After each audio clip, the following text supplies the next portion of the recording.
todas, todes e todos.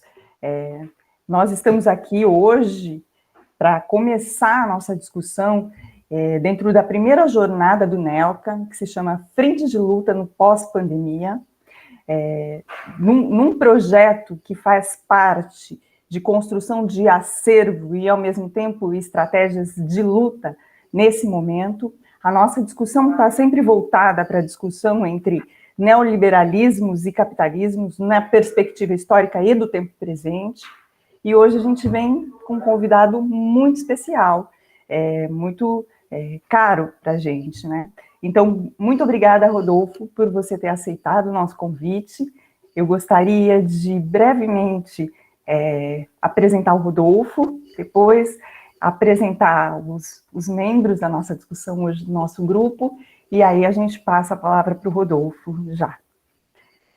Rodolfo Fiorucci realizou sua graduação e seu mestrado em História na Unesp Assis, e o doutorado em História pela Universidade Federal de Goiás. É pesquisador associado do Grupo de Trabalho em História das Direitas, vinculado à Associação Nacional de História. Atualmente é diretor do Instituto Federal de Educação, Ciência e Tecnologia do Paraná, Campo Jacarezinho, e recentemente publicou o livro intitulado Estratégias Fascistas em Revista, Anauê, 1935-1937, como inovação jornalística da ação integralista brasileira, pela editora Apris.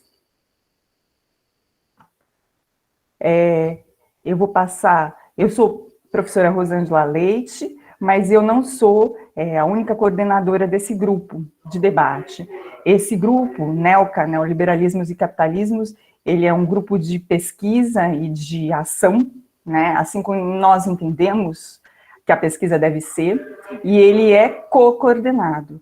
Hoje, nesse dia de hoje, nós estamos aqui com Júlio Bueno, a Yasmin Gasperini e eu, mas ele tem outros membros, né? O Lute Guilherme Fortes, por exemplo, ajuda na coordenação, e nessa manhã ele não pôde estar conosco. E aí nós dividimos esse coletivo de ação e de pesquisa. Então eu passo a palavra para o Júlio brevemente se apresentar. Olá a todos, a todas e todos, né? Eu sou Júlio Bueno, né?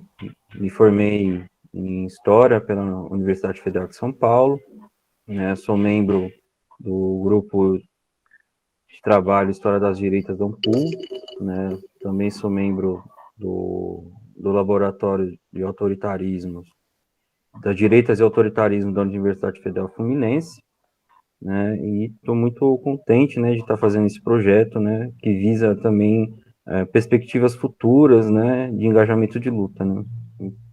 Obrigado.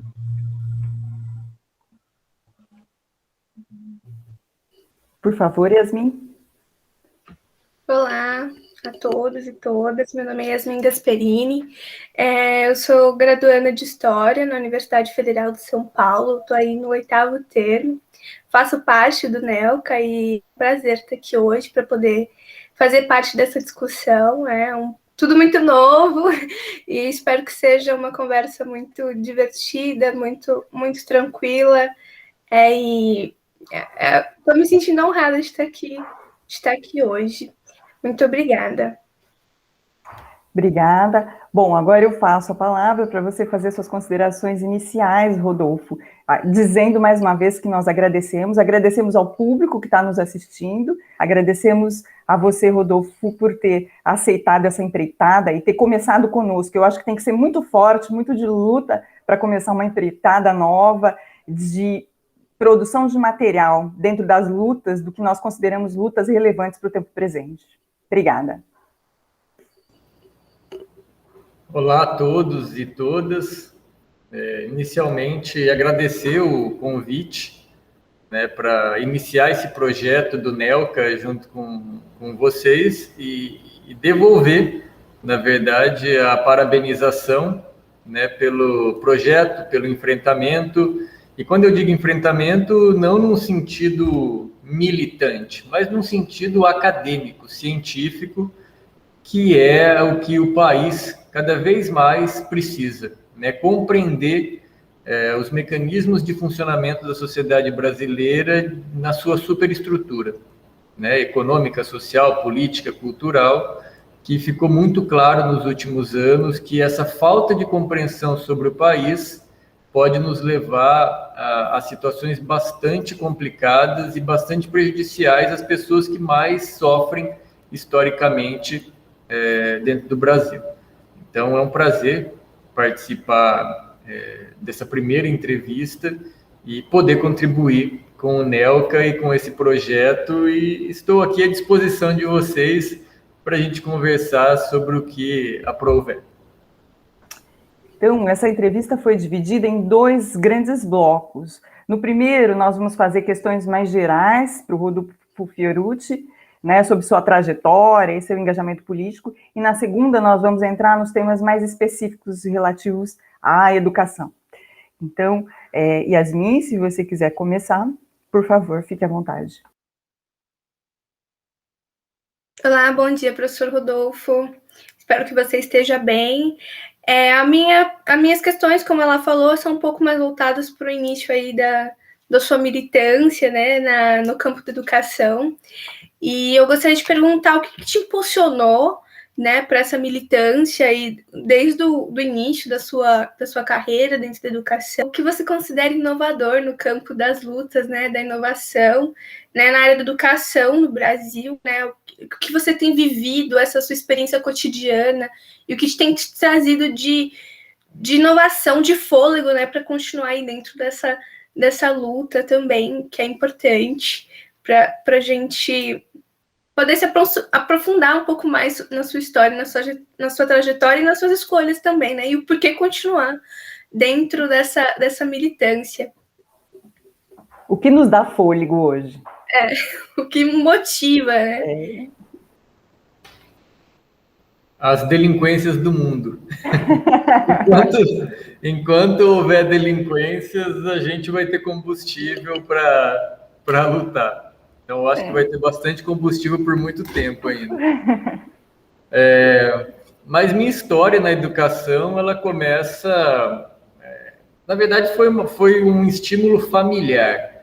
Não que eu tenha pais ou tios, avós que tenham sido professores, mas foi meu irmão mais velho, mais velho não, meu irmão do meio, na verdade, que fez literatura, né, fez letras, literatura, se formou, se doutorou também na área, professor hoje da UTFPR, aqui, a Universidade Tecnológica Federal do Paraná, do campus Pato Branco, e eu via, né, ele estudando, e aí ele entrou no mestrado, e aquilo me estimulou bastante. Eu também fui, então, para a História, ele é da Letras, né, eu fui para a História, que me interessava mais, Direito e História, né, mas como proveniente de escola pública, sempre, né, estudei em escola pública, direito era muito difícil a gente conseguir entrar, né, passar no vestibular, e particular não havia condições de pagar naquela época, né,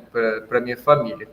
Então eu prestei História na Unesp de Assis, passei, e sempre eu entrei, né, já pensando em fazer mestrado e doutorado. Então eu fiz tudo sequencial. Mas a minha trajetória na história, né, ela é mais ligada à política mesmo, né? Eu estudei imprensa e política no meu mestrado e no meu doutorado. No meu mestrado eu estudei a imprensa alternativa do tempo presente, né, com foco na revista Caros Amigos, mas pegando todas as revistas daquele período, entre 1997 a 2006, que existiam.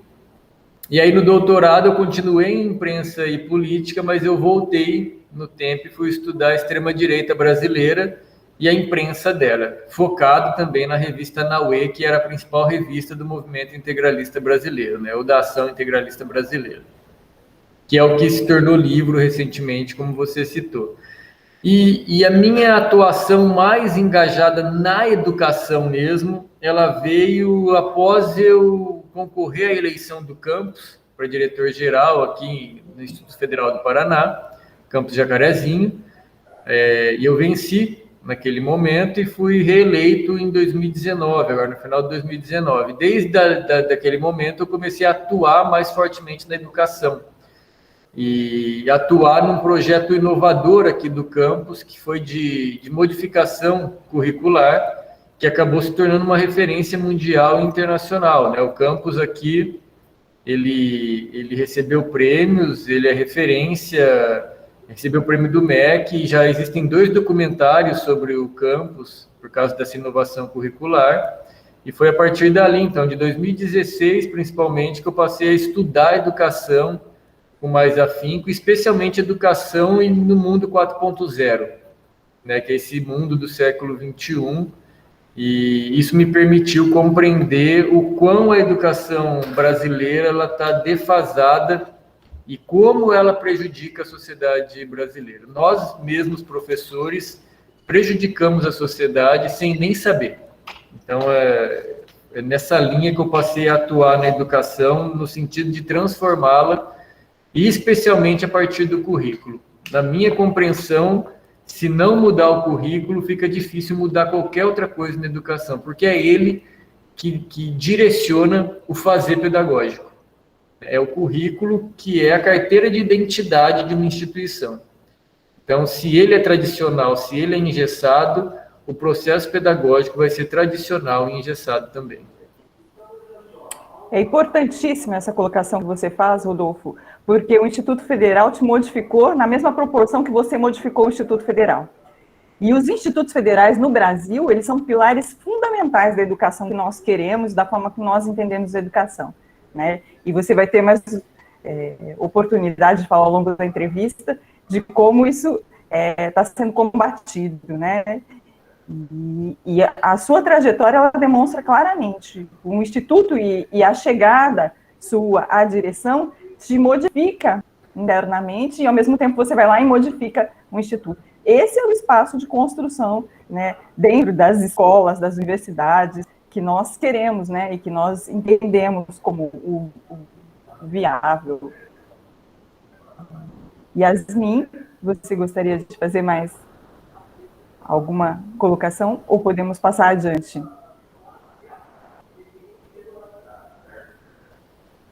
Não. Então eu vou passar a palavra para o Júlio Bueno e agora sim nós vamos entrar nos temas mais específicos ou mais pontuais, assim nós pudermos dizer, né, relativos à nossa discussão dessa manhã de hoje. Ô, Rosângela, só pontuar, né, que esse processo de modificação aqui, eu conduzi, mas foi uma equipe inteira que fez, né? Sozinho a gente não faz a modificação que foi feita aqui, porque é algo muito diferente. É muito diferente mesmo. Assim, as pessoas olham e falam, meu Deus, né, como que vocês fizeram isso? E desde 2015, mais ou menos, que começou e a gente foi melhorando até chegar hoje no modelo que temos, assim, é muito interessante, né? E sempre eu convido a todos a conhecer de perto como funciona o currículo aqui e como o processo pedagógico, educacional e formativo, ele está em outro patamar dentro do Instituto Federal do Campus Jacarezinho, porque é do Campus Jacarezinho esse modelo, né? E não tem nos outros campi do Instituto. E ele é interessantíssimo, assim, e faz as pessoas, os estudantes, saírem daqui num nível muito elevado, e lembrando que o Instituto Federal do Paraná, 80% de suas vagas são cotas, né? Então, entram alunos aqui muito, assim, com dificuldade de aprendizagem, pelo histórico da qual eles vêm, né? E eles saem muito melhores do que entraram. É impressionante ver isso. Eu tenho uma colocação, né?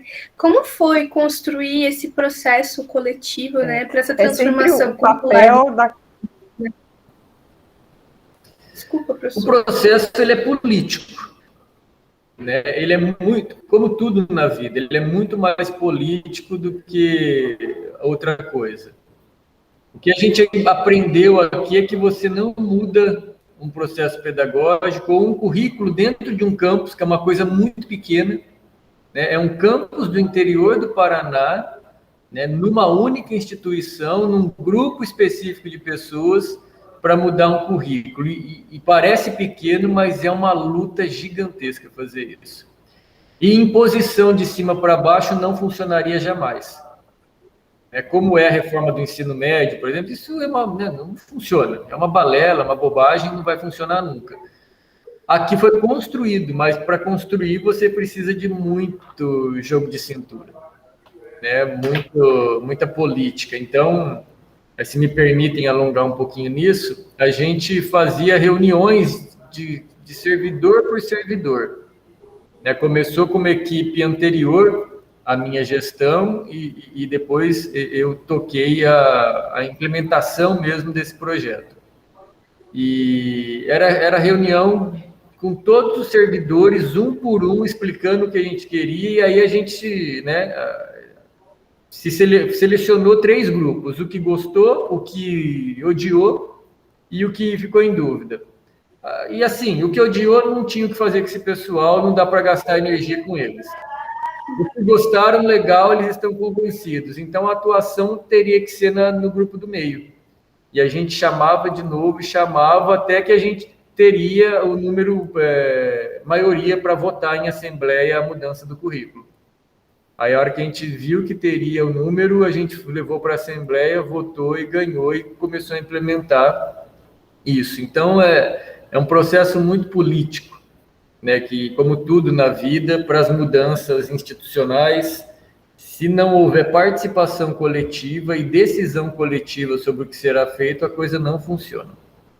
A gente entrando, nas questões mais específicas, para o que também eu trouxe aqui, nessa manhã, acho que um dos temas que é mais caro, para qualquer professor em exercício hoje, seja instituições estaduais, municipais, instituições federais, comunitárias, é o bendito da aula EAD. Como é que foi, como é que está sendo essa experiência do EAD, se você já teve essa experiência durante a pandemia, e se você considera que o EAD, ele corre o risco de se tornar permanente em algumas instituições, devido a uma pressão que existe, hoje. Sim, nós temos ainda a experiência da aula remota, EAD, e eu tenho uma posição muito firme sobre isso. Para mim, EAD não é educação à distância, é ensino à distância. E essa palavra, ela quer dizer muito, essa mudança de termo. Primeiro, porque você não faz educação à distância. Educação, ela é coletiva, ela é presencial, ela é de troca. Você conviver com as diferenças, você conviver com o contraditório, você aprender a respeitar o espaço do outro, a visão de mundo do outro, a religião do outro, ter contato com diferentes alegrias e tristezas, compreender que o mundo é construído na diversidade, que nem todos são iguais a você, que tem gente passando necessidade, que tem gente esbanjando dinheiro, e o espaço escolar ele é importantíssimo para construir essa sociabilização das crianças e dos jovens, de compreensão de que o mundo ele é muito mais amplo e muito mais complexo. Dentro de uma estrutura presencial, no convívio com a diversidade, se faz educação, Aí você consegue também debater as questões científicas, acadêmicas, ao mesmo tempo em que você desenvolve seres humanos no convívio com a diferença. O EAD é EAD, é conteúdo passado via digital. Então, eu sou muito contundente nisso. O EAD ele é só um mecanismo de potencialização de lucro, e, obviamente, para locais em que é muito difícil o acesso à educação, é melhor o EAD do que nada. Mas isso deveria ser exceção e não um projeto de ampliação desse modelo como se fosse a solução educacional para o século XXI. Porém, Júlio, eu entendo que o processo que estamos vivendo caminha para isso. E eu te digo por quê. Porque para fazer os que os professores no Brasil fazem, você não precisa de professor. tecnologia, inteligência artificial, elas fazem tão bem quanto. Se é para um professor chegar numa sala de aula e passar conteúdo e depois tirar a prova do que o aluno aprendeu, entre aspas, né? Isso qualquer tecnologia faz hoje em dia, né? Então, a gente precisa sofrer no sentido de a gente precisa passar por um processo de revisão e reformulação da educação brasileira, de formação de professor, né, de currículo, para que a gente consiga salvar a educação e principalmente salvar os educadores. Eu compreendo assim claramente que não tem por que a gente ter mais educação presencial, claro, dentro da lógica capitalista, que é de potencialização de lucros, não há nenhum motivo mais hoje de você manter as estruturas escolares como elas estão, com gente trabalhando, com os custos que isso representa, se for para passar conteúdo. A história da educação brasileira demonstra que nós somos um fracasso educacional, né? Os últimos anos em que estamos vivendo demonstra claramente que o processo educacional no Brasil ele não educa, ele instrui. Ele adestra, ele conforma para que as pessoas que passam pelos bancos escolares, elas reproduzam o mundo em que elas vivem. É o que o Foucault chamava de instituições de sequestro. A escola é uma dessas instituições de sequestro, né? Uma dessas instituições de modelagem de seres humanos para aceitação e reprodução do mundo no qual eles vivem. Porque é uma escola de instrução. A escola pública brasileira é uma escola de adestramento, né, de obediência e de reprodução do mundo. Você aprende a obedecer e executar basicamente isso. E a escola particular brasileira, no geral, claro, há exceções, tanto na pública quanto na privada, a escola particular brasileira são centros de treinamento para vestibular. Não se faz educação ali, né? E a gente chega numa sociedade que é essa que a gente vive hoje. Uma escola pública que adestra para obediência e execução, e uma escola particular que treina para vestibular com o objetivo final de adquirir riqueza no processo de vida, para concorrer a cursos que devolvem em financeiro o esforço que você fez para passar no vestibular. Então, é uma sociedade estúpida, idiota, né? Idiota no sentido grego do termo, ateniense, né? Que os idiotas na Grécia Antiga eram os que não participavam da política por incapacidade para tal. E a sociedade brasileira, ela não participa da política com qualidade porque ela não é formada para isso. Muito pelo contrário, né? Quando a escola tenta, de alguma maneira, ser crítica, como os institutos federais, surgem movimentos do capital de repressão desse tipo de educação de qualidade, como o Escola Sem Partido, que é adotado por todos os sistemas da superestrutura capitalista e rechaçado em câmaras legislativas, assembleias estaduais, federais, e dentro das famílias, das igrejas e até mesmo dentro das escolas por grande parte dos professores. Então, a superestrutura capitalista é uma máquina de moer gente e é uma máquina de moer cérebros também. Então, se a gente não compreender isso como educadores, o futuro da ensinação no Brasil vai ser a distância mesmo, porque para passar conteúdo, qualquer tecnologia serve. Tendo isso em mente, né, acho que de imediato a gente começa a pensar na atuação do MEC, né, a partir desse governo, né, e acho que uma pergunta que surge, né, que acho que é de interesse, né, é qual o papel, né, do MEC, né, nessa nova proposta, né, que a gente, por exemplo, conseguiu ver no programa Futuro, assim, né, que é uma continuidade, né, e qual que é a relação, né, do MEC com o novo Fundeb, né, porque o governo, né, ele basicamente não participou das discussões, né, mas ele só participa no final, né, e por quê? Porque tinha um interesse econômico, né, por trás, né, havia um interesse, né, de introduzir, né, outros componentes, né, na proposta inicial, Então, qual é a relação, né, que a gente possa pensar do MEC com essas grandes corporações, né, da educação, né, que vem surgindo do capital aberto? Não, o MEC é o condutor, né, das políticas públicas educacionais do país. Ele é que orienta, ele dá as diretrizes para que as escolas, as instituições de ensino infantil, básico, superior, elas se organizem com certa autonomia, né, dependendo do grau. E a gente tem que entender que o MEC está ligado a um governo. Né? Qualquer ministério dentro de um governo, ele vai atuar de acordo com as disposições de visão de mundo que aquele governo apresenta. Nós temos hoje um governo que é ultraliberal. Ele não é só neoliberal. Neoliberal foram os governos do Lula e da Dilma. Esse é ultraliberal. Ele é um governo mesmo de entrega total do país e de privatização de tudo.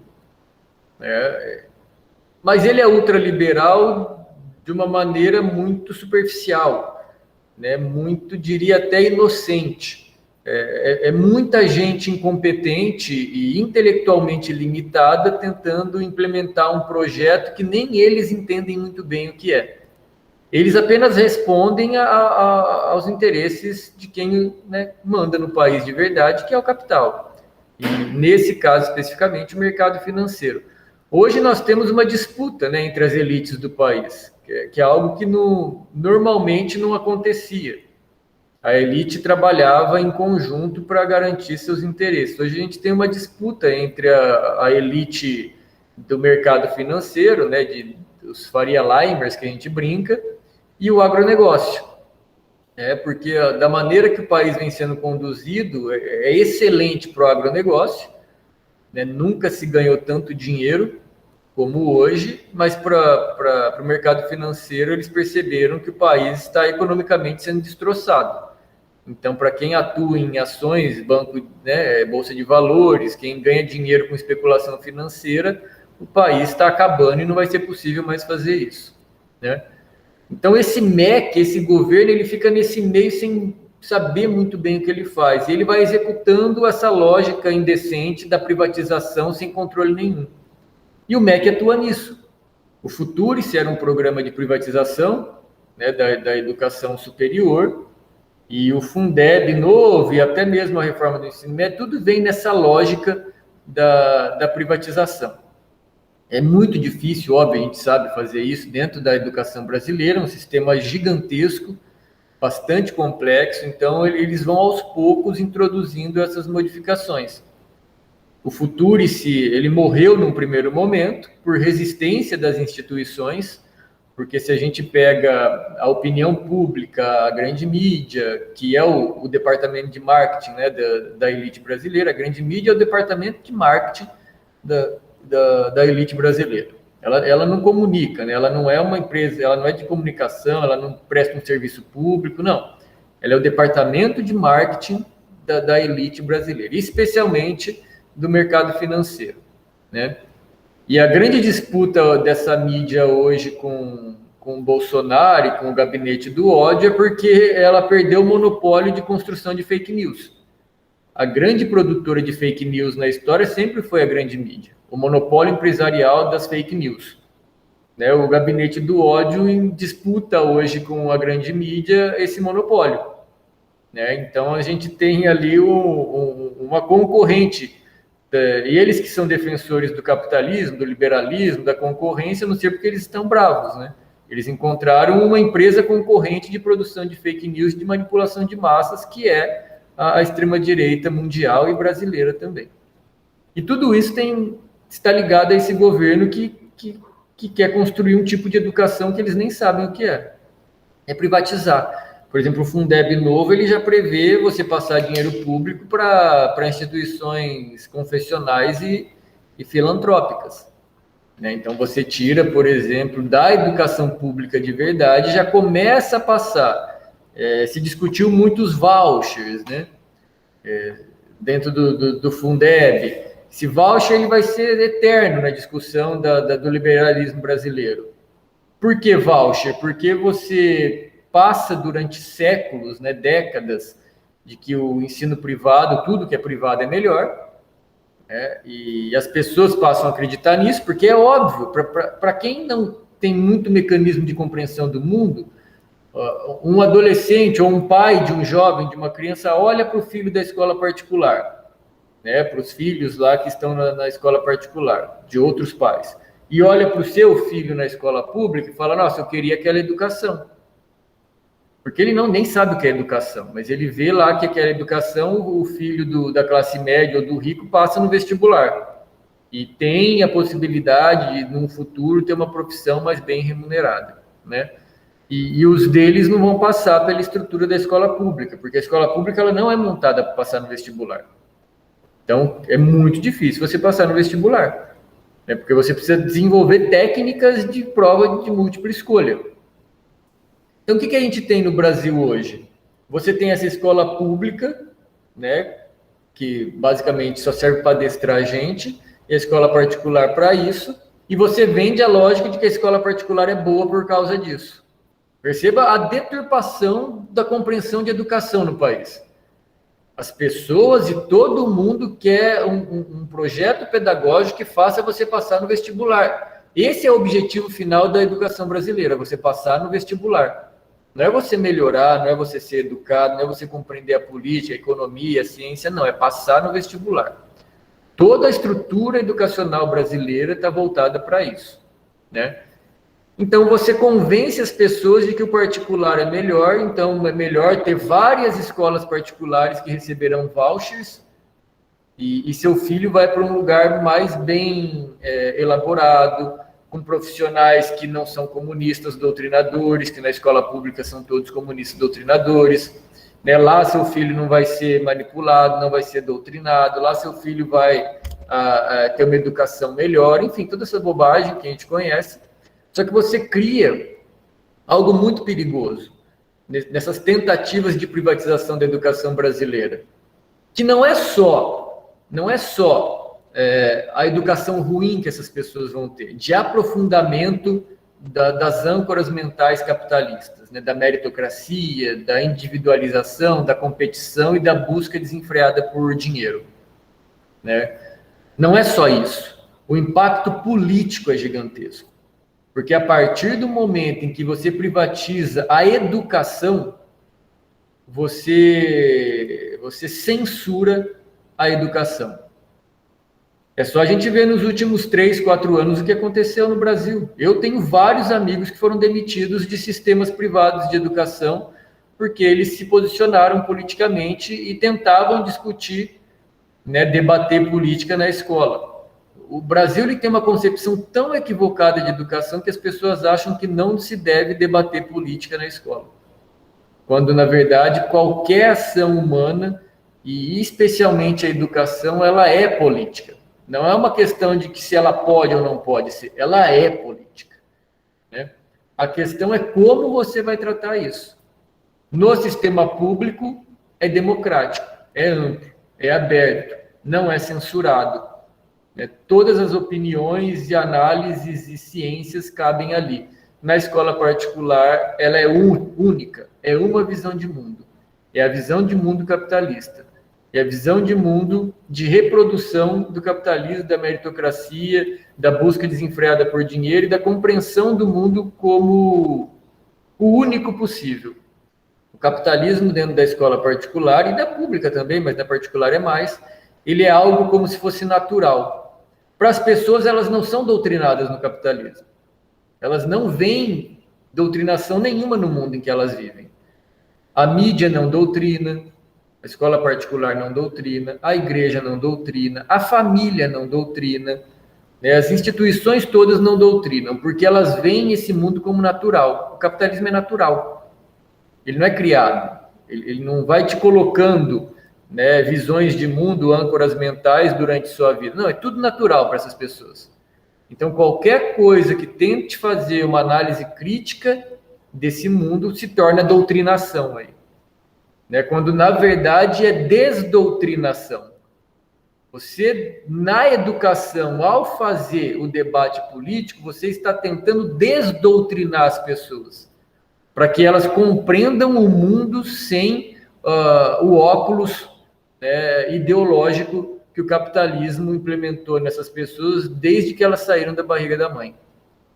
Então, é tudo equivocado porque falta dentro da educação brasileira uma compreensão de mundo do que é educação, do que é política, e a privatização e a tentativa de privatizações desse sistema, seja no Futuro, seja no Fundeb ou na reforma do ensino médio, é a ditadura da visão única de mundo, né?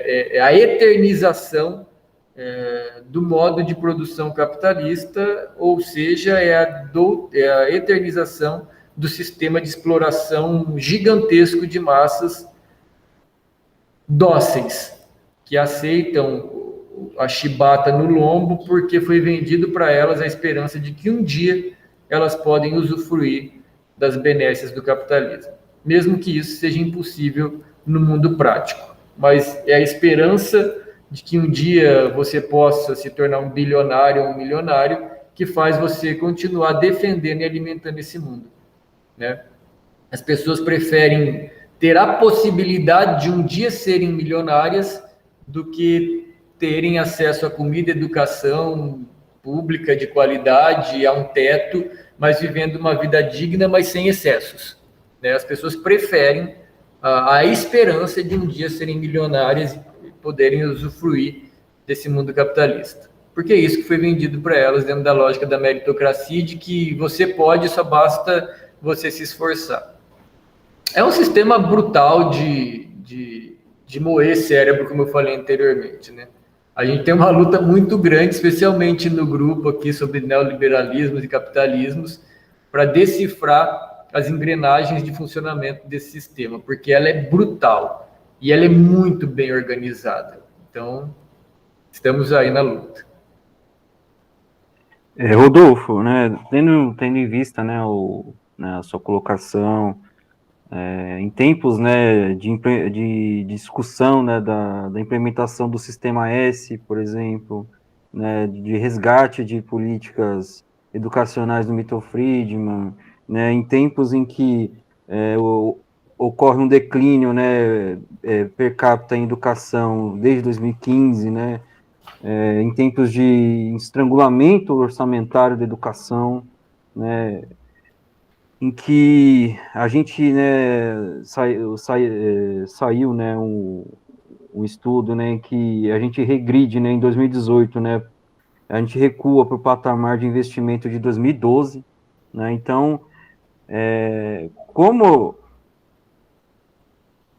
a gente consegue combater isso, né, em um momento em que a gente consegue ver dois movimentos, né?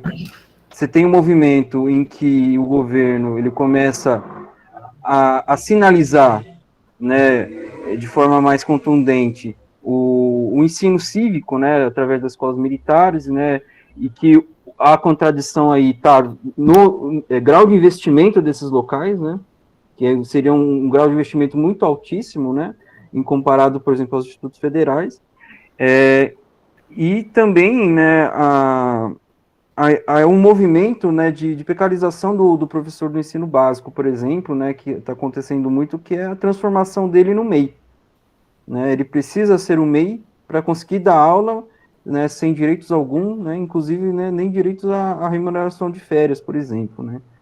Então, como a gente consegue, né, linkar tudo isso, né, nessa discussão? Eu acho que a gente tem que entender uma coisa que o professor Alisson Mascaro fala, né? E a partir desse momento a gente consegue entender tudo de como funciona o Estado capitalista, né? O Mascaro, na verdade, ele pega do Pachucanes essa ideia, né? Ele vai dizer assim, dentro do Estado capitalista, né, esse Estado, na verdade, a forma precedeu a norma. Ou seja, a forma Estado capitalista, ela já existia antes da normatização dela, da legalização, das regras, das leis, do funcionamento. Então, o que o Pachucanes falava e que o professor Mascaro ele didatiza isso muito bem, né? Com a derrubada das monarquias e toda essa história que a gente sabe, né, que uma disputa de elites também, a nobreza e a burguesia disputando o poder político. Quando a burguesia se encontrava forte o suficiente para derrubar a nobreza, ela o fez, né? E a partir do momento em que você derruba a monarquia, você vai construir um novo Estado. É uma nova organização estatal. Qual que era esse Estado? Obviamente, era o capitalismo.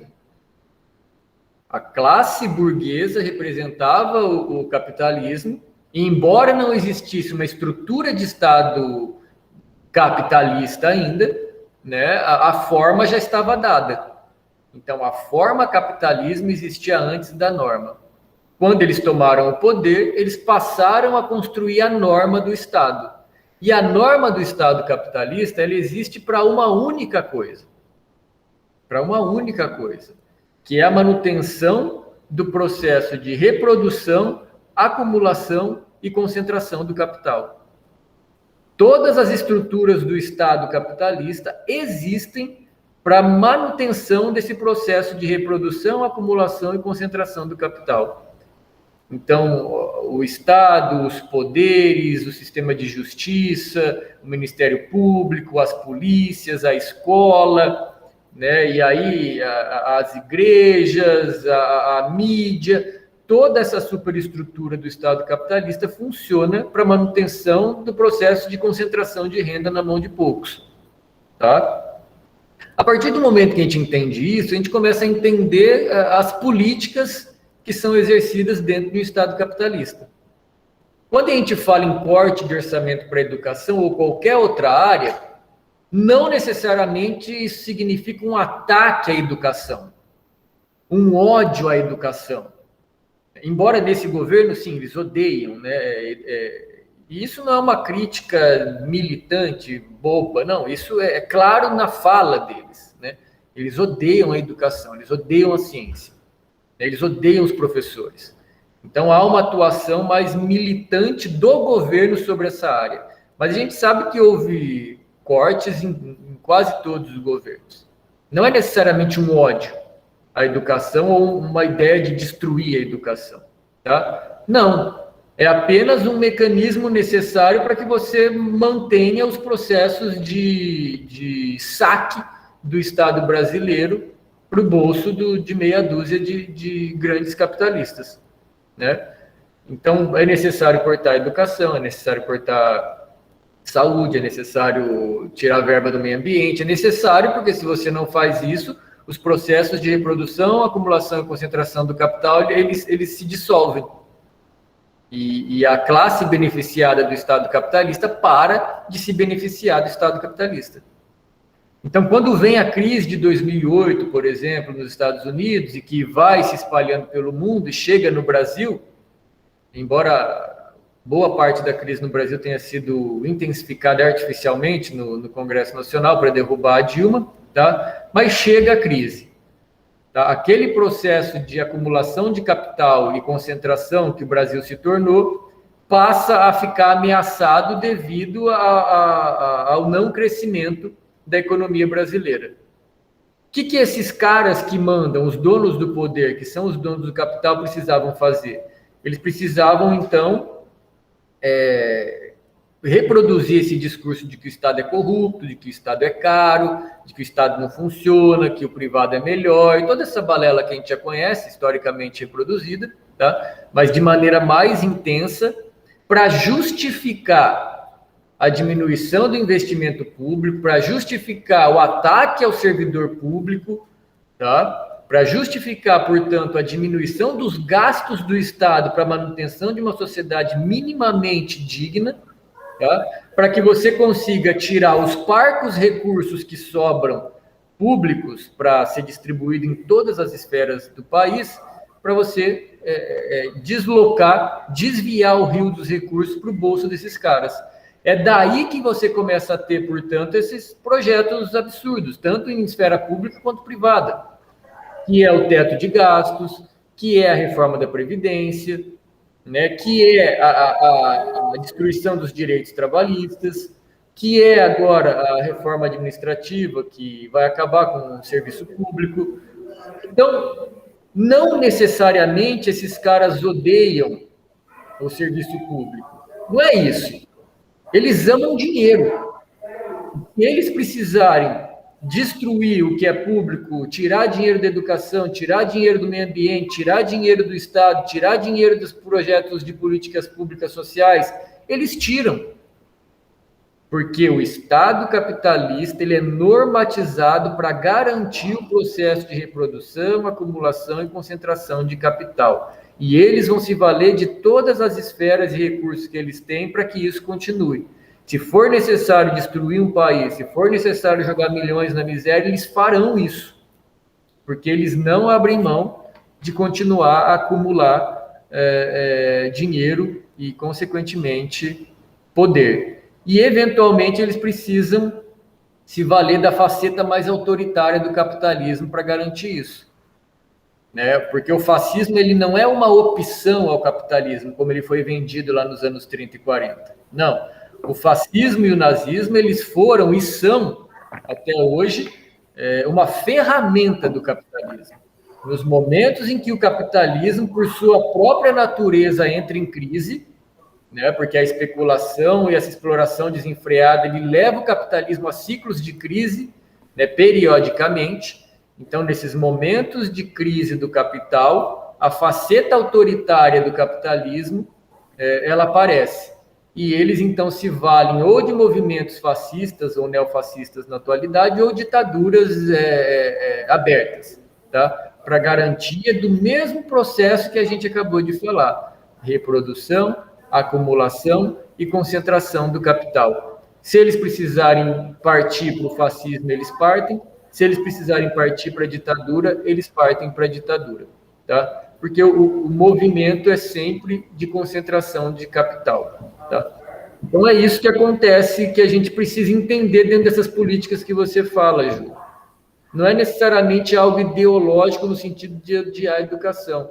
A gente tem que entender que no Estado capitalista ele funciona para acumular e concentrar riqueza. E esse processo ele vai ser feito de alguma maneira.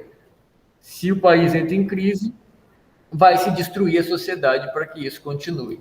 Vai tirar da educação, da política pública, da assistência social, vai tirar de qualquer lugar, desde que se mantenha o capitalismo funcionando. Rodolfo, eu só queria, compreendo perfeitamente, né, essa estrutura capitalista e como ela opera dentro desse governo, mas eu gostaria de te perguntar sobre os ingredientes extra. Você tocou nessa questão do ódio, dessa reposição do ódio. O ministro da Educação atualmente fez falas terríveis com relação às pessoas com deficiência. Como é que dentro dessa ordem que você explicou tão bem até agora, cabem, né, nesse momento que nós estamos vivendo da história, esse tipo de fala ainda de retrocesso e de desrespeito pelo outro, pelas diferenças, e como isso tem sido reproduzido sistematicamente dentro do que nós chamamos de espaço escolar, embora ele seja virtual nesse momento, mas esses espaços, né, escolares. Essa é uma estratégia que é racional do fascismo, né, Rosângela? Lá no nazismo, né, especialmente no nazismo, eles desenvolveram técnicas, né, de psicologia de massas extremamente eficientes naquele momento. E isso é retomado de tempos em tempos. Tem um texto, vocês conhecem, obviamente, mas para quem for assistir, que é muito interessante, do Humberto Eco, que ele fala do fascismo eterno, né, da nebulosa fascista. Ele fala: o fascismo sempre está presente, ele sempre está no subsolo, esperando alguém tirar a tampa para ele explodir, né? E é isso que o capitalismo faz. Ele vai, por suas instituições de sequestro, ele vai mantendo vivo em uma parcela da sociedade esse ódio, né? Esse fundamentalismo. E isso é produzido a partir das divisões de mundo, né? A igreja reproduz muito essa ideia do ódio, embora eles não falem em ódio, tá? Eles falam de como tem que ser. Só pode ser assim. Então, qualquer coisa que está fora disso é contra Deus e automaticamente os fiéis, né, de maneira muito superficial, passam a odiar qualquer coisa que vai contra os mandamentos de Deus. Aí você tem o conservadorismo, né, o moralismo, que tudo vai sendo tirado dessa visão de mundo cristã que nós temos, ou pode ser qualquer outra religião, em qualquer outra parte do mundo. E as escolas vão alimentando isso também. E aí você pega essa grande máquina de fake news, que é a grande mídia, né, e ela reforça isso com requintes de crueldade, né, 24 horas por dia apontando para você quem é o inimigo. Tá? Então você cria uma esfera de medo primeiro, você constrói o medo. Qual que é o medo? O medo é o comunismo, né? O medo é que você tenha seu HB20 branco roubado, porque vai ser socializado para as pessoas, né? Numa deturpação do que seria socialismo ou comunismo. O medo é o homossexual, né? Que quer corromper seus filhos para que eles sejam gays também. O medo é o preto da favela que é bandido, né? E todo preto da favela vai ser bandido. O medo é esse partido dos trabalhadores comunista e corrupto que está tirando tudo do Estado e de você para engordar os cofres de Cuba e da Venezuela. Entendeu? Vai se construindo essas fake news ano após ano, que vai ficando ali guardadinha na cabeça das pessoas. E no momento em que você precisa explodir, tirar a tampa da panela, você tira, movimentando instituições importantes da sociedade, como a grande mídia, né, a principal condutora disso, mas também as igrejas, especialmente as igrejas neopentecostais brasileiras, né, que elas surgiram no Brasil para combater o comunismo. Eu não sei se vocês já tiveram acesso, tem um livro muito interessante que se chama Os Demônios Vêm do Norte. Vocês já viram?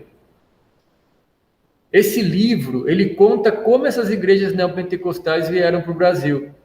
E elas vieram durante a Guerra Fria, durante a ditadura, exatamente para combater as comunidades eclesiásticas de base, as SEBs, né, que tinha uma visão muito mais social, né, do mundo, muito mais ligada à ideia de justiça social, de diminuição de desigualdade, de assistencialismo.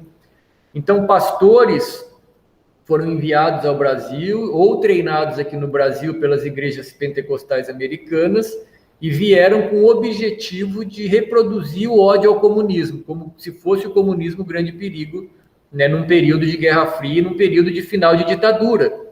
Né? Num período de final de ditadura, você precisava realimentar essas coisas a partir não de instituições autoritárias, mas de instituições culturais, como a igreja.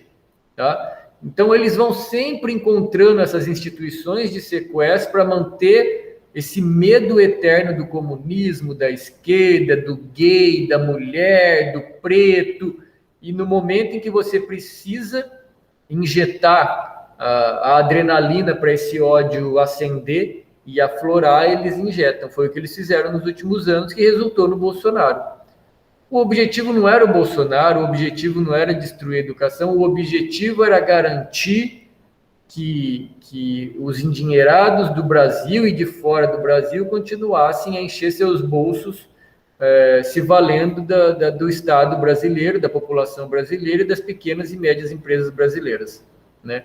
Porque é um saque generalizado de recurso público que vai parar no bolso de meia dúzia de gente no Brasil, pelo sistema de imposto, pelo sistema de isenção, pelo sistema de sonegação, né? Pela não taxação de imposto de renda de bilionário, enfim, a gente sabe como funciona isso, e é por isso, então, que acontece isso, Rosângela. Esse ódio ele é movimentado quando precisa, porque ele está sempre sendo alimentado pelas instituições de sequestro.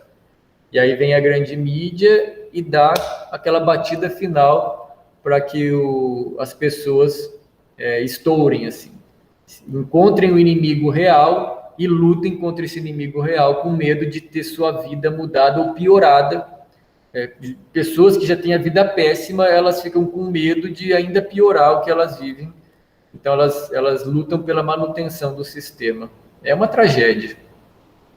Eu tenho um livro que eu acabei de escrever, mas não foi publicado ainda. Eu estou correndo por editoras, né, para ver quem quer publicar, assim, quem se interessa, que é um livro de linguagem acessível, né, dialogada assim com o leitor, muito mais simples, para mostrar como funciona esse sistema de manipulação e distorção do Brasil por essas grandes elites nacionais e internacionais, né? Eu desconstruo 7 grandes fake news, uma linguagem muito mais acessível, de maneira muito mais rápida, um livro curto. É bem interessante. Espero que consiga publicar antes de finalizar o ano que vem. Eu espero que você venha lançá-lo aqui no Nelca, assim que ele estiver publicado.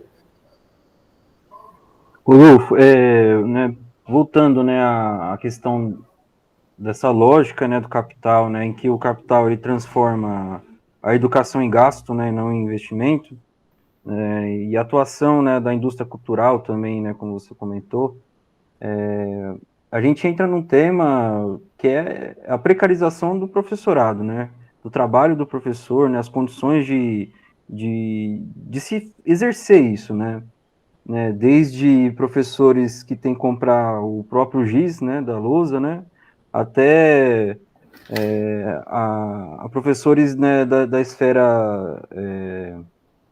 esfera federal que tem que se reorganizar, né, através de um sistema, né, em que cada vez é mais produtivista, né, cada vez mais nocivo, né, em um momento em que se corta, né, muitas bolsas, né, em que se quebra editais, né, do CNPq. Então, tendo isso em mente, assim, como você vê hoje, né, a atuação do professor na esfera federal, né, e eu gostaria que você comentasse, né, a respeito de como é que hoje ocorre, né, as tentativas de mudança, né, do regime de contratação, por exemplo. A precarização docente ela é histórica, né, Júlia? Assim, ela iniciou quando a educação ela se ampliou. A partir do momento em que a educação passa a ser um direito de todos e, portanto, o Estado tem que oferecer de maneira ampla, ocorreu o processo de precarização, não só da educação, mas da carreira docente. Porque aí você precisa de muita gente para atuar nesse sistema e, na verdade, como o professor, quando se torna amplo o acesso à educação, o Estado mesmo e o sistema, ele não vê o professor como algo importante.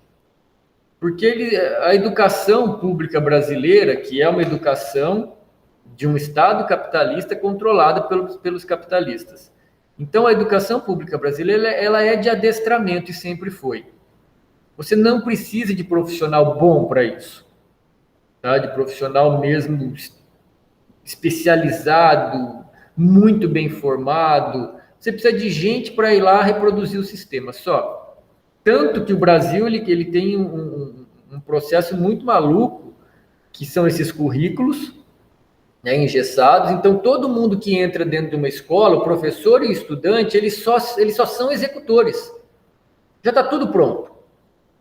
Né? E eles ainda vão lá e colocam a argamassa para isso não sair 1 centímetro do planejado, que é o livro didático, né? Ou as apostilas no sistema particular. Ou seja, já está tudo pronto, o aluno e o professor sabem exatamente o que vai ser feito desde o primeiro dia até o último dia do sistema escolar, numa lógica linear, né? De reprodução de conteúdo, é reprodução de conteúdo, para que você, na verdade, por meio desses conteúdos, você reproduza o mundo. A escola brasileira, ela tem uma inversão da lógica.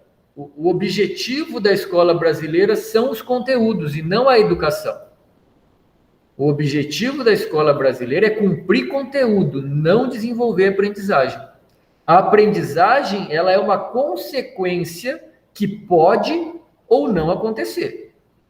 Mas o conteúdo tem que ser cumprido, tá? Tanto que a gente vê, né, acontece no Brasil, em outros lugares do mundo, é assim. Se for bimestral, tem aquele conteúdo que já está predeterminado, inclusive didatizado no livro, para o professor ir lá e reproduzir só, nem precisa pensar, né? Tá, foi o primeiro bimestre. Educação bancária, que Paulo Freire fala, né? Assim que funciona no Brasil até hoje, né? O professor vai lá, deposita conteúdo e tira o extrato depois que é a prova para ver o que aconteceu. O que acontece? Grande parte dos estudantes não passou, não atingiu a nota que o professor esperava ou que o sistema escolar coloca lá como média mínima. Não atingiu a média. O que vão fazer com esse estudante? Vamos pegar e vamos continuar aqui para você aprender? Não. Vamos para os outros conteúdos do segundo bimestre agora. E você fala para o aluno assim, ó, agora você melhora aqui, na média você passa. A aprendizagem é o menor dos interesses, é a menor importância que se dá. O que precisa ser feito é cumprir o conteúdo. O objetivo da educação brasileira é cumprir conteúdo e não desenvolver aprendizagem. E nesse processo de cumprimento de conteúdo, você desenvolve nas pessoas um modo de funcionamento do cérebro específico, que é de ordem e execução. Ordem e execução. Só que é o que você vai precisar dessas pessoas na vida adulta. Obediência, ordem e execução. Você não pensa, você executa. É para isso que serve a escola pública. Tá? E aí você não precisa de profissional bem treinado. Não precisa de profissional de alto nível para fazer isso. E aí, obviamente, a educação não emancipa ninguém. A educação no Brasil nunca foi um mecanismo de superação das desigualdades sociais, muito pelo contrário, e vai se criando na mentalidade das pessoas de que a educação não melhora a minha vida. A educação não melhora a minha vida. Os professores são ruins, a escola pública é ruim, tudo isso é uma porcaria. Né? Então, se tudo isso é uma porcaria, não tem por que você remunerar bem. Então, está justificada a precarização da carreira docente hoje. Não há argumento no Brasil que faça a opinião pública mudar de ideia de que os professores precisam ser mais bem formados e mais bem remunerados. Porque tudo que a educação ofereceu historicamente para a sociedade brasileira não garantiu uma melhoria de vida desse povo. Tá? Então, assim, está justificada a precarização da carreira docente dentro desse sistema. E nós, professores, contribuímos com isso, ao reproduzir essa lógica do conteudismo dentro dos currículos engessados que existem.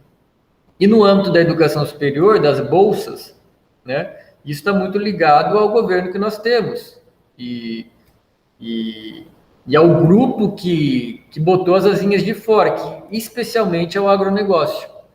A gente não pode esquecer que o Brasil, a representação política dentro do Congresso Nacional no Brasil, ela representa 0,01% da população. Hoje, no Brasil, metade do Congresso Nacional representa a bancada ruralista. Então, perceba a deturpação que nós temos nessa lógica da representação democrática. Essa balela que, inclusive, os partidos de esquerda ficam defendendo, né, a democracia liberal. Não existe democracia liberal. Isso não existe. 0,01% da população, que são os grandes proprietários de terra, eles têm metade do Congresso Nacional os representando. E 99% da população brasileira, que é classe média e pobre, não tem ninguém os representando ali dentro. Né? Então, a destruição de bolsa, de pesquisa, da lógica de ciência, ela vem porque para o agronegócio brasileiro, quanto pior o Brasil, melhor. Tá? Quanto mais pobre, mais miserável, melhor para o agronegócio brasileiro. Porque o agronegócio brasileiro não depende do mercado interno. Ele exporta tudo. Nós somos exportadores de commodities. E commodities que são vendidas no mercado externo em dólar, são dolarizadas.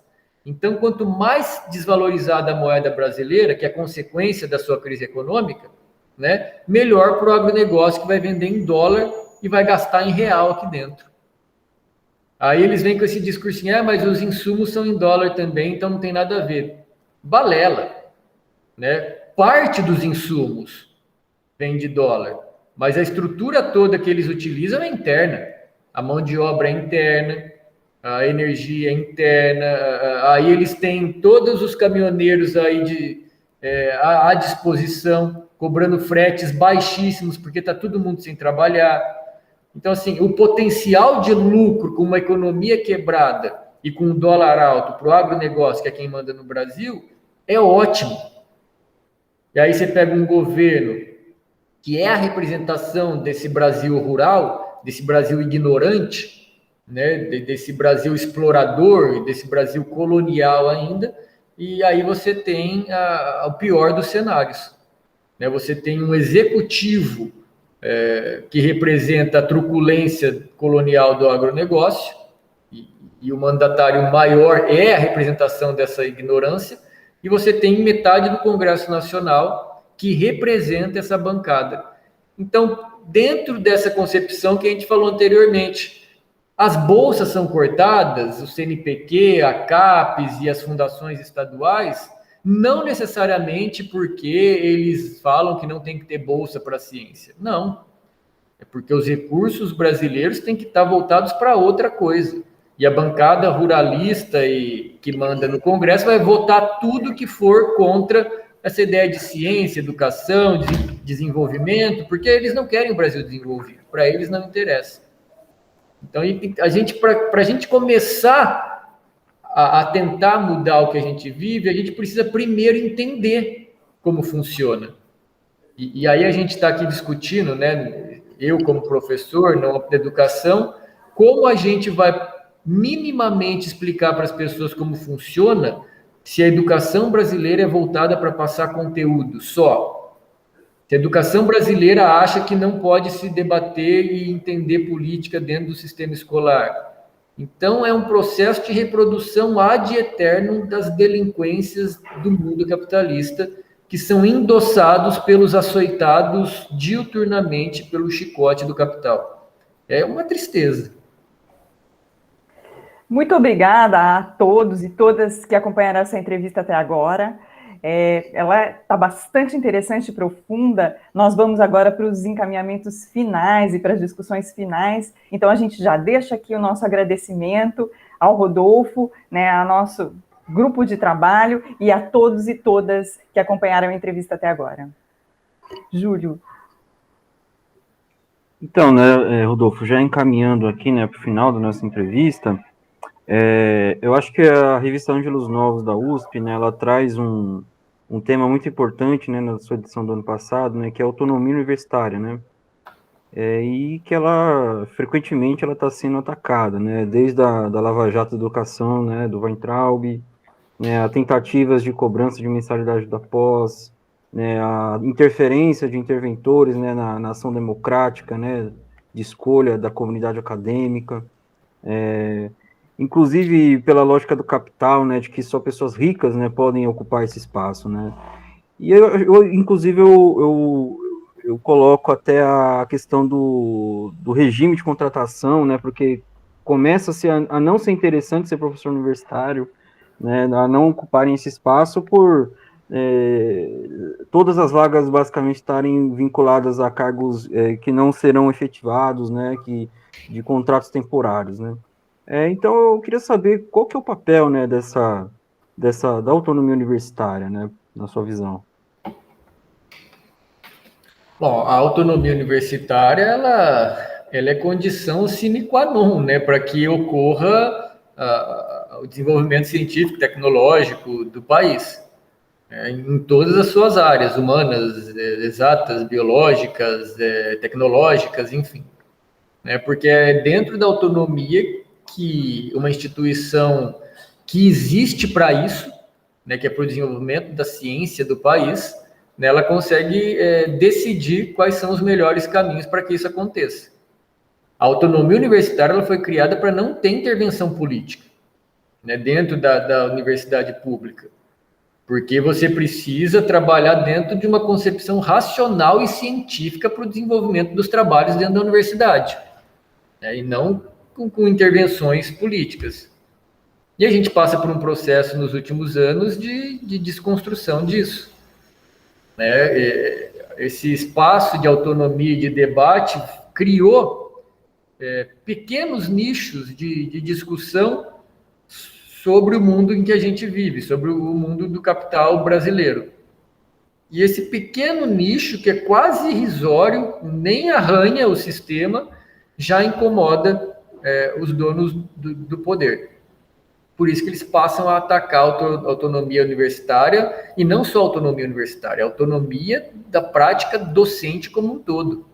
Desde a educação infantil, passando pelo fundamental, pelo básico, e aí sim no superior, porque é um projeto de controle, né, de visão de mundo. Isso é o capital, são as instituições de sequestro que Foucault falava, é um projeto de controle. E ele vai controlando à medida que algumas coisas vão saindo do seu controle.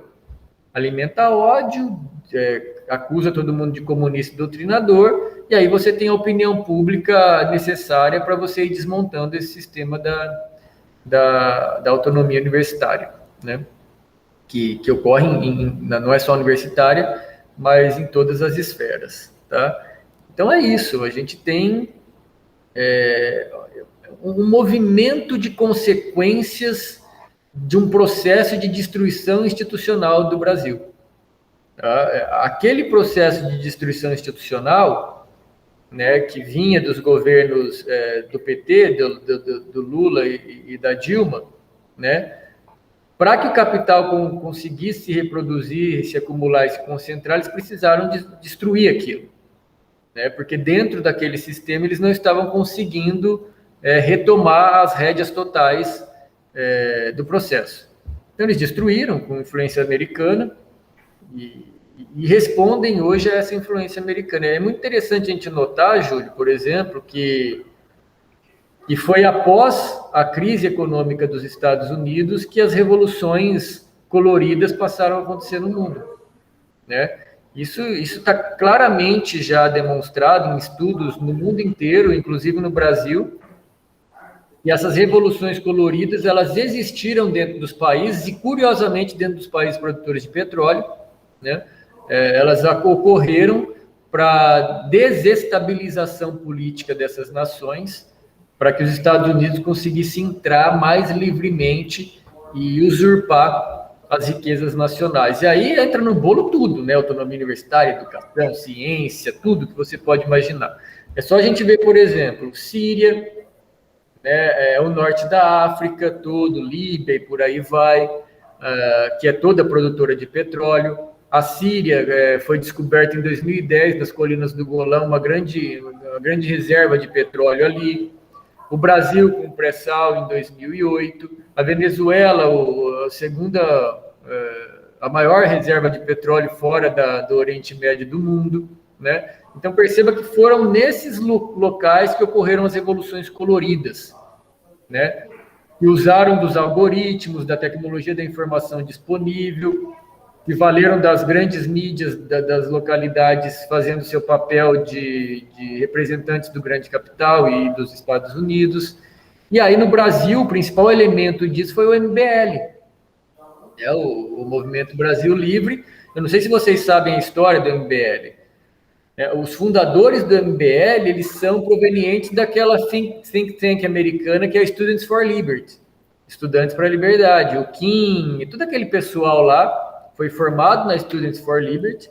E, aliás, é curioso a gente saber isso, o Brasil é o país que mais tem jovem formado por essa think tank no mundo, tá? No mundo.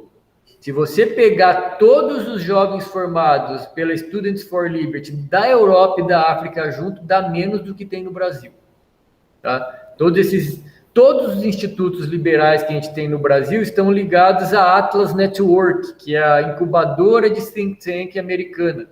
Instituto Liberal, Instituto Paulista, Instituto Mackenzie, Students for Liberty, blá, blá, blá, todas essas coisas aí. Tá? Que a gente tem dezenas espalhadas pelo Brasil. Tá? E o MBL, como esse grupo, Students for Liberty, ele não podia atuar politicamente, porque eles não podem, são instituições estrangeiras, né? As legislações não permitem, então eles criaram um movimento, que é o Movimento Brasil Livre, para que esses jovens da Students for Liberty pudessem atuar politicamente. Foram financiados, né, pelos Estados Unidos, especialmente pelos irmãos Koch, do petróleo americano, e começaram aquele movimento, né, a partir de 2013, especialmente 2014, extremamente conservador e radical. O MBL foi, na verdade, que iniciou o neofascismo no Brasil. Eles são neofascistas, né, com uma capa de liberalismo. Eles que começaram a defender a lógica do escola sem partido, do conservadorismo, da radicalização ultraliberal, da comunicação violenta, né? Eles atacaram Marielle Franco, mesmo depois de morta, eles atacaram Dilma, eles foram financiadores daqueles colantes de perna aberta, eles foram, portanto, fomentadores da misoginia, do ódio, tudo isso, né? Que vai culminar, inclusive apoiaram em eleição o próprio Bolsonaro. Eles são os construtores disso. E eles são, na verdade, só uma ferramenta do capital internacional, do capital americano, que passou a movimentar sua máquina de guerra cultural, não mais de guerra bélica, porque eles não precisam mais disso, nos países produtores de petróleo para recuperar os Estados Unidos da crise econômica que aconteceu em 2008. E o Brasil, com pressão, ele precisava entregar suas riquezas para os Estados Unidos se recuperarem e destruir o protagonismo brasileiro internacional, especialmente com as construtoras brasileiras que disputavam o mercado externo com as construtoras americanas. Odebrecht, OAS, trabalhando na América Latina, trabalhando na África, enfim. Então, esse processo foi que veio destruindo tudo que a gente entende como modernização do país e também a autonomia universitária, financiamento da ciência, tecnologia, a valorização docente, enfim, tudo isso foi destruído pelos interesses americanos com uma elite sabuja brasileira. Rodolfo, para finalizar, né, a nossa entrevista, eu acho que um tema que é muito caro, inclusive para meus alunos, né, do cursinho comunitário, pensar o Enem, né, porque é o mecanismo de entrada, né, desses jovens que não têm condições financeiras, né, de bancar uma grande instituição pública privada. Antes, né, das suas considerações finais, a gente, como professor de cursinho comunitário, a gente tem uma dificuldade hoje de entender qual que é o conteúdo que vai ser abordado, né, porque a impressão que dá é que está tudo sendo censurado, né, então houve um apagamento ali, né, dos anos 30 até os anos de 1980, né, no Enem. Então, fora que a gente teve que lidar também com a questão de que teve que se levar ao STF, né, para se ter a isenção, né, das taxas de inscrição. Então, como você vê o Enem, né, também, para finalizar, dentro, né, desse mecanismo, né? O Enem é a cereja do bolo, né, de tudo isso que a gente conversou. Ele é a materialização da compreensão de mundo, sociedade e educação que esse capital compreende. Né, primeiro, o conteúdo, né, que é extremamente ideologizado. Né, então, ali já está manifestado uma visão de mundo cujas instituições escolares terão que reproduzir para que os alunos tenham a chance de ingressar na universidade. Perceba o que eu disse anteriormente. Todo o sistema educacional brasileiro é voltado para o vestibular, ou o Enem. Ele determina como vão ser os processos escolares. Olha que loucura, que coisa insana isso, né? E veja como é muito louco esse sistema, porque a gente, para tentar levar alguma justiça social e educacional nesse mundo, a gente faz cursinho comunitário. Né? Cursinho para essas pessoas passarem nesse tipo de prova, que é uma prova de imbecilização. Né? O São Tomás de Aquino, ele tem uma frase genial que é para a gente pensar a educação. Ele fala assim: quem sabe mais pode menos, mas quem sabe menos não pode mais. Né? Ou seja, num processo que educa de verdade, em que as pessoas se desenvolvem, elas podem chegar num momento da vida e se imbecilizar ao ponto de fazer uma prova de múltipla escolha. Porque elas sabem mais. Elas têm capacidade de compreensão, interpretação, de leitura de mundo, crítica, eles conseguem fazer uma prova idiota dessa. Né? Agora, quem sabe menos, Quem foi só treinado e instruído para fazer uma prova de múltipla escolha no final do processo escolar, esse jamais poderá mais. Esses são os médicos, engenheiros, advogados, em sua maioria que nós temos no país, que é o que o Morin chama de especialista ignorante. O cara é até qualificado tecnicamente no que ele faz, mas ele é um completo idiota sobre tudo que o cerca no mundo. E é por isso que essas pessoas vão vestir uma camiseta verde e amarela e pedir volta da ditadura. Pessoas com ensino superior, muitos com doutorado, porque eles não foram educados durante todo o processo formativo deles, desde a infância até o ensino superior. Tudo é para o conteúdo, tudo é para saber menos, tudo é para se tecnificar, instrumentalizar seres humanos a exercer e executar profissões. E o Enem, no formato que está hoje, é isso, só que de uma maneira muito mais ideologizada.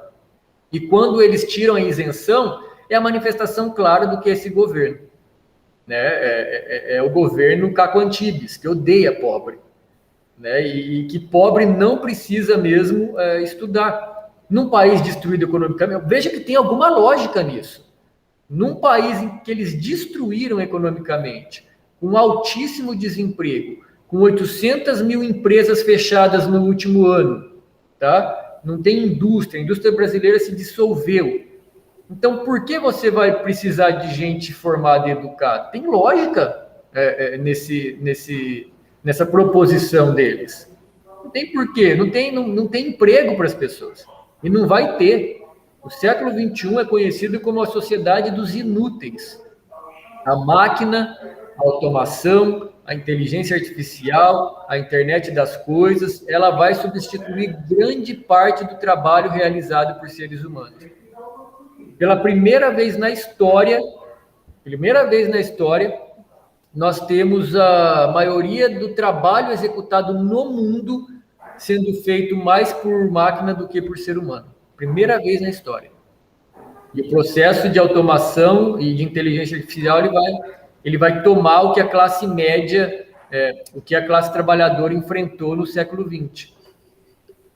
A máquina da indústria desempregou o trabalhador operário. A inteligência artificial e a automação vai desempregar o trabalhador de classe média com diploma universitário. Viveremos numa sociedade dos inúteis, sem emprego, mas trabalho sempre vai existir. E as pessoas só vão sobreviver no mundo do século XXI que não tem emprego se elas forem capacitadas a compreender o mundo, a desenvolver aprendizagem e produzir seu próprio trabalho para a sobrevivência. E isso não vai acontecer no sistema escolar em que a gente tem, que é de obediência e execução. É um tema vasto e complicado, né, Rodolfo? Bom, então, eu acho que nós estamos tentando produzir conhecimentos que sejam mais vastos e que favoreçam essa construção desse ser humano mais ativo perante esse universo das máquinas. Nesse sentido, não é uma entrevista onde nós queremos só retirar o seu conhecimento, a gente quer estabelecer parcerias, contatos, e nós queremos nos colocar também à disposição, no NELCA. Ainda nesse formato virtual, presencialmente, quando for possível, para o Instituto Federal, para os seus trabalhos e para as suas ações, nós estamos à disposição, nós queremos estabelecer parcerias e nós pensamos, como eu disse no começo, o conhecimento como essa prática, produção de conhecimento prática, indissociáveis. Então, nós estamos à disposição, nós somos e nós queremos ser mais parceiros do que ouvintes nesse momento, e nós agradecemos imensamente a sua colaboração, Rodolfo. Eu que agradeço mais uma vez o convite, peço desculpa porque eu falo demais, né? Então eu peço desculpa porque eu começo a falar, eu não paro, mas eu estou melhorando isso também, viu, Rosângela? Assim, nos lugares que eu estou indo, eu estou tentando ser mais sucinto, mas você percebeu que ainda eu não cheguei à perfeição desse ato. Mas obrigado, a parceria é bem-vinda, né? Eu acho que o núcleo de vocês ele é extremamente importante no momento histórico que a gente passa, e o Instituto aqui está sempre de portas abertas, e eu também quero sempre contribuir e participar com vocês de eventos, publicações, propostas, ações, enfim. Muito obrigado. É isso mesmo. Yasmin, Júlio, por favor. Nossa, foi um prazer participar dessa conversa, assim. Eu acho que dá um misto de alegria e um misto de tristeza, né? Porque a gente está vivendo, né, nesse moedor de carne, e como educadores, como professores, como pessoa que está dentro dessa sociedade, em que isso está acontecendo, é difícil de digerir esse processo. E, ao mesmo tempo, tentar não se deixar levar, né, por essa onda que é a precarização da educação, né, esse conteudismo. Eu acho que suas falas foram muito enriquecedoras. Eu saio muito feliz, mas eu também saio um pouco receosa ainda com essa realidade, né, com as pessoas que estão ao nosso redor, a maioria ainda reproduz isso, e é difícil sair da nossa bolha, né? Eu sinto que é difícil a gente encarar esse debate, esses temas, de maneira crítica, de maneira aberta, porque a gente está vivendo uma sociedade tão intolerante, né? E é difícil debater sobre esses temas. Então, assim, eu estou muito contente com a sua fala, muito obrigada.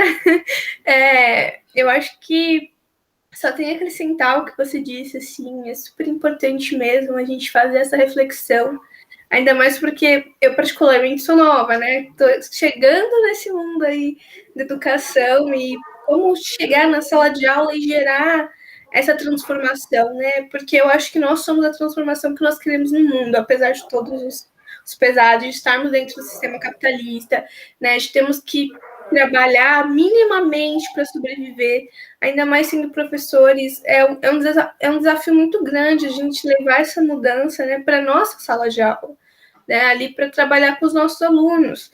E é mais difícil ainda, como você disse, essa construção do processo político com os outros, né, dos outros também abraçarem isso e compreenderem que eles também fazem parte, né, dessa luta coletiva. Então, é muito importante essa conversa, assim. Eu saio aliviada e com mais vontade de continuar nesse meio. Não, faz sentido lutar pela educação, faz sentido criar esses debates, esses diálogos, para a gente perceber o buraco que a gente está, né?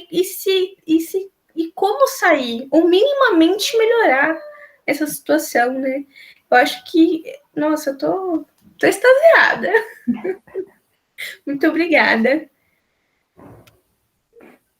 Eu queria agradecer, né, ao Rodolfo, né, por ter aceitado o nosso convite, né, ter sido o nosso primeiro entrevistado, né, nessa jornada.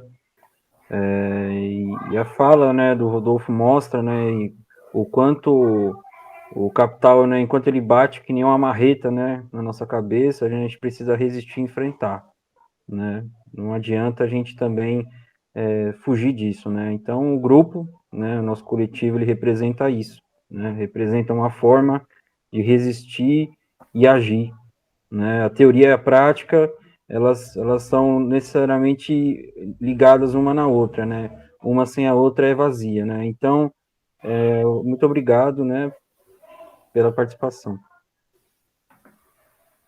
Eu que agradeço, Júlio, você que intermediou o convite, agradeço imensamente as palavras da Yasmin. A gente fica sempre muito feliz, né, Rosângela, quando percebemos que, de alguma forma, a gente contribuiu para a formação, né, dos estudantes, dos nossos estudantes. A Yasmin e o Júlio não são, né, meus alunos, mas é muito gratificante, de alguma maneira, contribuir com a formação deles, né? E se eu pudesse falar uma última coisa, eu acho que a batalha nossa hoje na educação, ela é de vida ou de morte.